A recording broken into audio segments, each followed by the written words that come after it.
હિંમતનગરથી સમાચાર એસપી કચેરીના પટ્ટાવાળાએ આત્મહત્યાનો પ્રયાસ કર્યો છે। મોડાસામાં મહેશ નાઈ નામના પટ્ટાવાળાએ આત્મહત્યાનો પ્રયત્ન કર્યો। આત્મહત્યાનો પ્રયાસ કરતા પહેલા આપવીતીનો એક વિડીયો પણ વાયરલ કર્યો છે। એટી પટેલ રમેશ પંચાસરા નામના વ્યક્તિનો વિડીયોમાં ઉલ્લેખ છે। ખોટી અરજી કરી માનસિક ત્રાસ આપતા હોવાની વાત પણ તેમણે વિડીયોમાં કરી છે।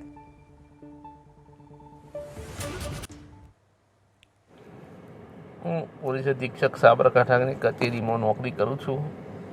એક નાનો કર્મચારી છું સાહેબ। મારા વિરોધમાં ખોટી અરજીઓ કરી અને મને હેરાન પરેશાન કરી મૂક્યો છે। મેં 3 દિવસથી ખાધું નથી સાહેબ ને એટલો બધો હેરાન થઈ ગયો છું કે હવે ન છૂટકે મારે દવા પીવાની તૈયારી કરી દીધી છે સાહેબ। હા ભાઈ શ્રી રમેશ પંચાસરા, એનો છોકરો સંકેત પંચાસરા,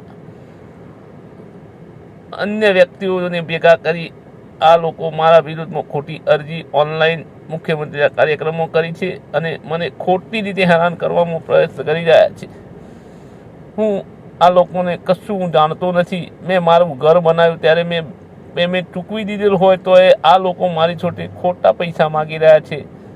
જેના બાકી હોય એ હું આપી દીધા છે। મારે કોઈ લેવા દેવા નથી અને હવે વધુ જાણકારી અમારા સંવાદદાતા દેવાંગ પાસેથી પ્રાપ્ત કરીશું। દેવાંગ, જે વ્યક્તિઓના નામનો ઉલ્લેખ આ વિડીયોમાં છે, એટી પટેલ, રમેશ પંચાસરા, સંકેત પંચાસરા, આ વ્યક્તિઓ કોણ છે? બિલકુલ ધ્વની, વાત કરવામાં આવે તો મોડાસા ખાતે હિંમતનગર એસપી કચેરીમાં પટ્ટાવાળામાં કામ કરતા કર્મી આત્મહત્યાનો પ્રયાસ કર્યો છે। જે સાબરકાંઠા ડીએસપી કચેરીમાં જે મહેશભાઈ નાઈ છે તે કામ કરે છે।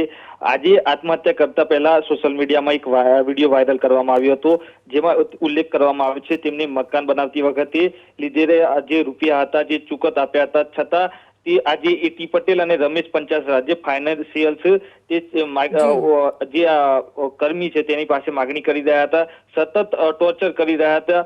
આ અંગે આજે વિડીયો બનાવી તેને સોશિયલ મીડિયામાં વાયરલ કર્યો હતો। ત્યારબાદ તેમને આત્મહત્યાનો પ્રયાસ કર્યો છે। ખાસ કરીને ડીએસપી વિજય પટેલ અને ક્રાઇમ બ્રાન્ચ એસપી ચૈતન્ય માંડલિકને પણ ન્યાયી તપાસ માટે આ વિડીયોમાં ઉલ્લેખ કરવામાં આવ્યો છે। ભોગ બનનાર જે પટ્ટાવાળો છે તેમને હાલ ખાનગી હોસ્પિટલ ખાતે ખસેડવામાં આવ્યો છે અને મોડાસા ટાઉન પોલીસ ઘટના સ્થળે પહોંચી હાલ તપાસ હાથ ધરી છે। જી જાણી, આભાર દેવાંગ જાણકારી આપવા માટે।